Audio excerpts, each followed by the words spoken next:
Hey there, BudgetStrong.com.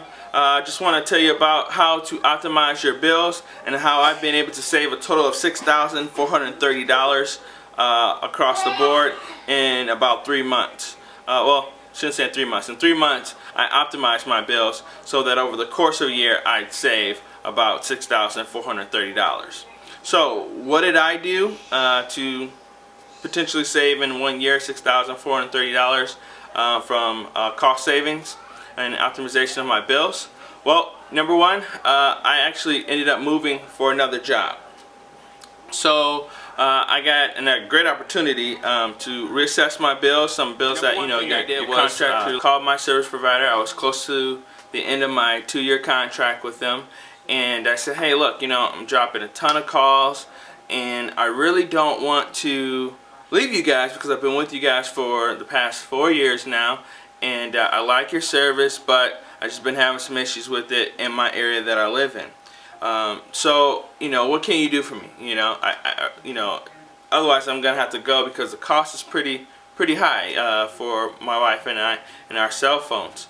And right away, just like that, just saying those few words, mention the end of my contract, mention the drop calls, mention that I want to stay with them, but I'm looking at other service providers.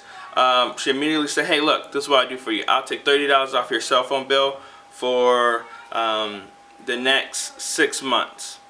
I was thrilled. I was like, cool, that works for me. So that ended up happening just recently here. And so now we have $30 off our cell phone bill every month.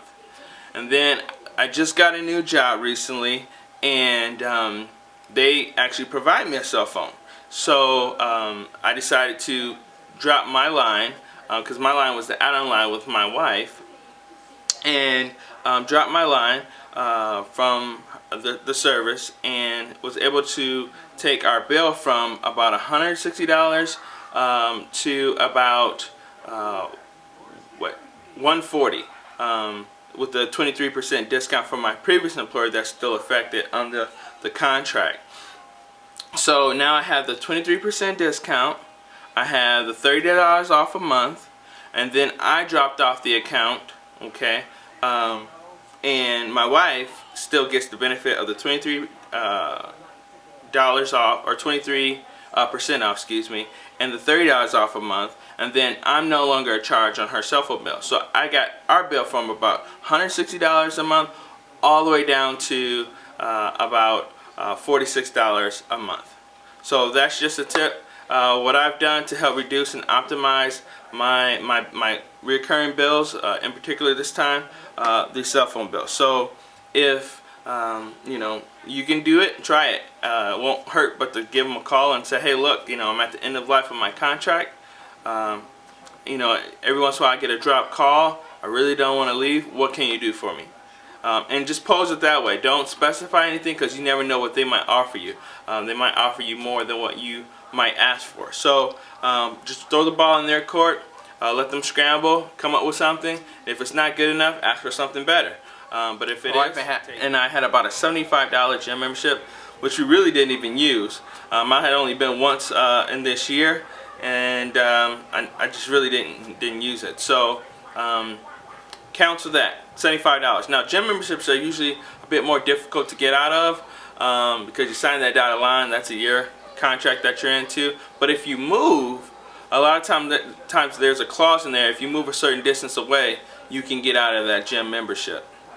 The second thing that I did when we moved is I moved from a townhome where I paid all the utilities. That included water, garbage, electricity, and gas. Okay, and I moved to an apartment where I only pay electricity and then of course the rent. So I was able to save about, I want to say, gas was about $40, and water and garbage together was about $30 a month. So $70 right there. Okay, so I'm already at $145 in total cost savings. Then we also didn't need daycare service anymore because my wife now stays at home, and she works on the weekends, which I'm here. So we dropped daycare altogether. And that was a huge savings. We were paying about $65 a week. Now that might not sound like much, but we had a great deal with someone in our church that provided daycare service. So we were paying about $65 a week, which may not seem like much, but again, for us, that's $3,250 in a year, because 5 weeks out of the year we really didn't need daycare service. So there you have it, $6,430 saved. And you know, that's a lot of money coming back in the pocket. And then on top of that, with my new job, I got an increase, right? So across the board, you know, and that's really how it's possible to save.